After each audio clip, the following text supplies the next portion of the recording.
सीधी बात में अब हम पूछेंगे अम्मा जी यानी मेघना मलिक से 5 तीखे सवाल। अगर अम्मा जी को जो है आप अम्मा जी इस रूप में प्रधानमंत्री की कुर्सी पे बिठा दिया था ने, हाँ। थारे क्या करेगी फिर तो अम्मा जी? देखो जी, अम्मा जी तो पूछ रहे हो, मेघना मलिक का तो पॉलिटिक्स में कोई दखल है ना? अम्मा जी को प्रधानमंत्री बना दो, क्योंकि तुम प्रधान तो बन गई अपने गांव की, वीरपुर की। अम्मा जी तो जित चोटी दिखाई देगी उड़े जाकर बैठेगी ना। अम्मा जी वहाँ प्रधानमंत्री बैठ सब छोरियां मरवा देगी हिंदुस्तान की। ना, ऐसा ना है, ऐसे ही तो है, रंग बदलती रहे अम्मा जी। जीसा जिस लेकर जाओगे उसी देश का रंग बदल लेगी। तो अम्मा जी भी पॉलिटिशियन की तरह बनने के बाद रंग बदल देगी, थाली का बैंगन कभी इधर कभी उधर। ना देखो यो ना, आप सवाल कंफ्यूज कर रहे हो। ना कंफ्यूज क्या करना है, मैं तो अम्मा जी तो वो करेगी जो मेरा राइटर लिखेगा ना। हम तो प्रधानमंत्री तो राइटर ना लिखे ना, प्रधानमंत्री तो जनता बनावेगी वीरपुर की।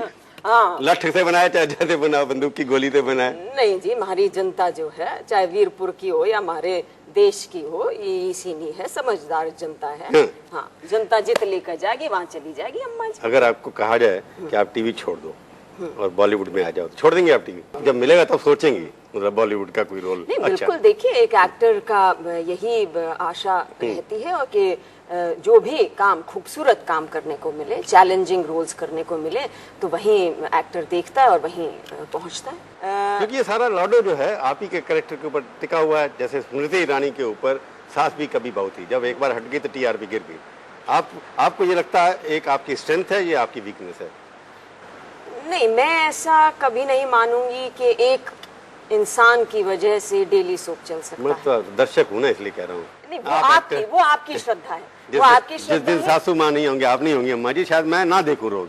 नहीं, देखिए, वो अब आपका ओपिनियन है, पर हमारी जो सच्चाई होती है कि जब तक एक ग्रुप कहीं ना कहीं शायद सबके तार सही हैं, सही सुर निकल रहे हैं, इसलिए ये कहानी आगे बढ़ रही है। मेघना मलिक का सपना क्या है?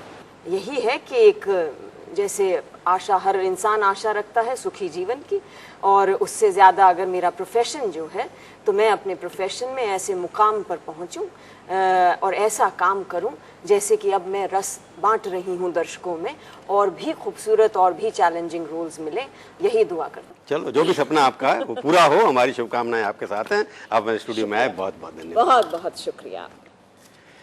तो ये थी आज की मुलाकात। सीधी बात का ये कार्यक्रम आपको कैसा लगा? आप अपनी राय हमें ईमेल के जरिए भी भेज सकते हैं। हमारा ईमेल का पता है sb@aajtak.com। अगले हफ्ते आएगी बारी किसी और हस्ती की। इंतजार कीजिए तब तक और देखते रहिए आज तक।